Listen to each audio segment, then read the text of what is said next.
সুপ্রভাত সবাইকে। আমি স্নিগ্ধা আর চলে এসেছি একটা ডেইলি ব্লগ নিয়ে তোমাদের সাথে। তো ঘুম থেকে উঠে পড়েছি আর এখন বাজে সকাল 6টা। জানি না কেন আজকাল না অনেক সকালেই ঘুম ভেঙে যায়। ছোটোবেলায় একটা সময় ছিল যখন আমাকে ডেকে বাবা ঘুম থেকে উঠিয়ে মর্নিং ওয়াকে চলে যেত আর বাড়ি এসে দেখতো যে আমি বই খাতাপত্র নিয়ে আবার ঘুমিয়ে গেছি। কিন্তু সময়ের সাথে সাথে আর বলতে পারো বয়স বাড়ার সাথে সাথে যেন সকালটাকে এখন একদম অন্যভাবে উপভোগ করতে ভালো লাগে। কর্মসূত্রে যেহেতু আমার মর্নিং শিফটের ডিউটি থাকে, তাই জন্য কিন্তু আমাকে বরাবরই সকাল সকালই উঠতে হয়, আর সেটা এখন বলতে পারো ভালোবেসেই উঠি। তো ঘুম থেকে উঠেই দেখলে যে একটা সুন্দর সকালকে উপভোগ করে নিলাম, আর তার সাথে 1 কাপ চা আর 2টো বিস্কুট খেয়ে নিলাম।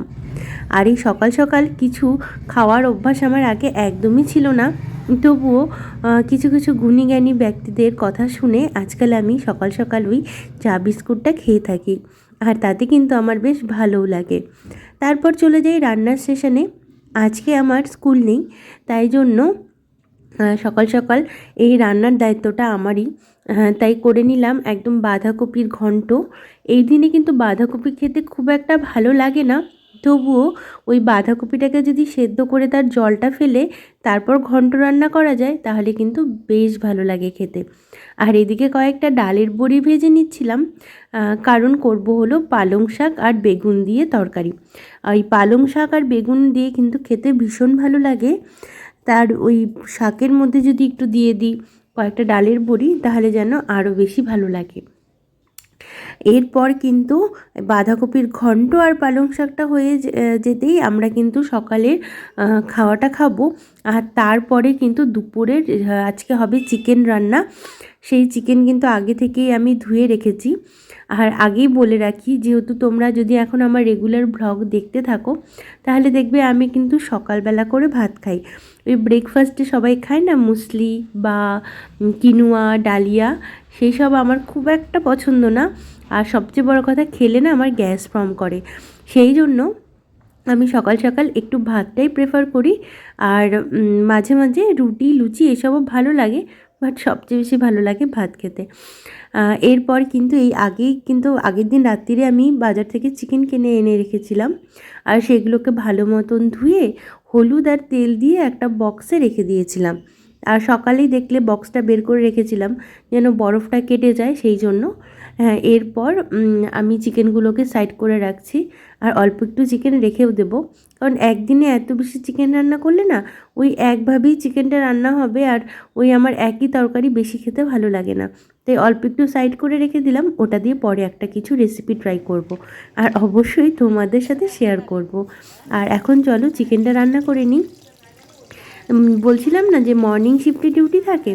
হ্যাঁ, মর্নিং শিফটে ডিউটি থাকার দরুনই বলতে পারো সকাল সকাল ঘুম থেকে উঠতে এখন আমার বেশ ভালো লাগে। আর একটা রুটিন সাজিয়ে নিয়েছি কি করে ওই মর্নিং শিফটে ডিউটি করে এসে তারপর ধরো নিজের বিজনেসটাও সামলাতে পারি। যেহেতু আমি একটা বিজনেস করি, কেকের বিজনেস করি, তো আসার পর কিন্তু আমি কেকগুলোকে বানাই। আর জানোই বেশিরভাগ কেক কিন্তু সবাই ওই বিকেলে বা সন্ধ্যার দিকটাতেই নেয়। তারপর আমি ওই কেকগুলোকে বানিয়ে ফ্রিজ করে রাখি। হ্যাঁ, তারপরে দুপুরের খাওয়া খেয়ে কেকগুলোর ডেকোরেশনের কাজগুলোকে সেরে নিই। এইভাবেই আমার বলতে পারো সারাটা দিন চলে যায়। তোমরা যদি আমার সাথে থাকো, আমি আমার সারাদিনের রুটিন একটু একটু করে প্রত্যেকটা ব্লগেই তোমাদের সাথে শেয়ার করব।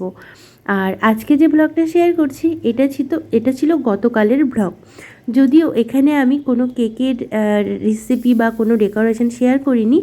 কেকের ডেকোরেশন বা রেসিপির জন্য তোমরা আমার রিলসগুলো বা ইনস্টাগ্রামের যে রিলস দিই সেগুলো তোমরা ফলো করতে পারো। আর এই আমি চিকেনগুলোকে রান্না করে নিলাম।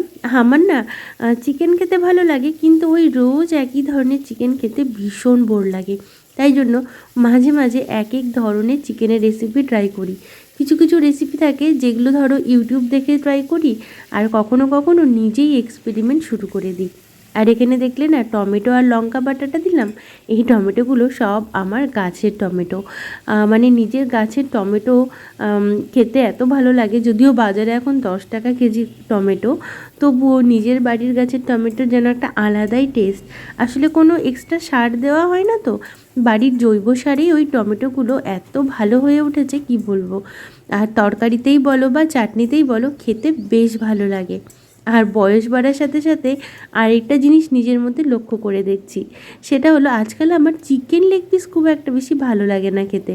জানি না কেন, চিকেন লেগ পিসের যে ক্রেজ সেটা আস্তে আস্তে আমার চলে যাচ্ছে। এখন আমার চিকেন উইংস খেতে ভীষণ ভালো লাগে। আর এই যে দেখো, এখানে দেখতেই পারলে আমি কতগুলো মশলা এখানে অ্যাড করলাম। এই মশলাগুলো না আমি শিলপাটাতে বেটে রেখে দিই রবিবার করে। আসলে রবিবার সবার জন্য ছুটির দিন হলেও আমার জন্য একটু বেশি প্রেশারের দিন বলতে পারো। ওই দিন সারা সপ্তাহের যেসব কাজগুলো থাকে, যেমন ধরো ডাস্টিং, কোনো ধোয়া কাচা বা এই যে মশলা বাটা, এগুলো আমি ওই দিনটাতে করি। আসলে মিক্সিতে যদি মশলা বাটি, সেই মশলা দিয়ে রান্না করলে না খেতে খুব একটা ভালো লাগে না। আর আমি যেহেতু ভীষণ খাদ্যরসিক মানুষ, তাই জন্য কীভাবে রান্না করলে রান্নাটা টেস্টি হবে সেই কথা মাথায় রেখেই রবিবার করেই জিরে আর কাঁচা লঙ্কা বেটে রেখে দিই। জিরের সাথে আদা বেটে রেখে দিই, আর কাঁচা লঙ্কাটা এক্সট্রা বাটি। আর পেঁয়াজ রসুনটা বাটার দরকার পড়ে না, ওটা তৎক্ষণাৎই বেটে নিই। আর জিরা আর কাঁচা লঙ্কাটা যেমন একটু সময় সাপেক্ষ, তাই জন্য আগে থেকে বেটে তারপর ওটাকে হালকা তেলে ভেজে তারপর এই বক্সের মধ্যে রেখে ওটা ফ্রিজে আমি প্রায় 1-2 সপ্তাহের মতন স্টোর করতে পারি। আবার যখন শেষ হয়ে যায় তখন আবার বেটে রিফিল করে রাখি। এইভাবে রবিবারগুলোকে কাজে লাগাই বলতে পারো। আর এখানে চিকেনটা একটুখানি রান্না করে নিচ্ছি, কারণ বাড়িতে আর চিকেন খাওয়ার মতন কেউ নেই, আমি একমাত্র চিকেনটা খেতে ভীষণ পছন্দ করি। আর এখানে আমার চিকেন রান্নাও কিন্তু প্রায় শেষ। এরপরে দিয়ে দেব একদম পাকা পাকা টমেটো। আর টমেটো দেওয়ার সঙ্গে সঙ্গে কিন্তু রান্নাটা আমার শেষ হয়ে গেল। এরপর কি করব বলো তো, দুপুরের লাঞ্চ সারবো আর একটা রবীন্দ্রনাথ ঠাকুরের গল্পের বই নিয়ে নিজের মি টাইমটা কাটাবো। আর তোমাদের মধ্যে কে কে আছো বলো তো, যাদের এই যুগেও গল্প বই পড়তে ভীষণ ভালো লাগে? আমি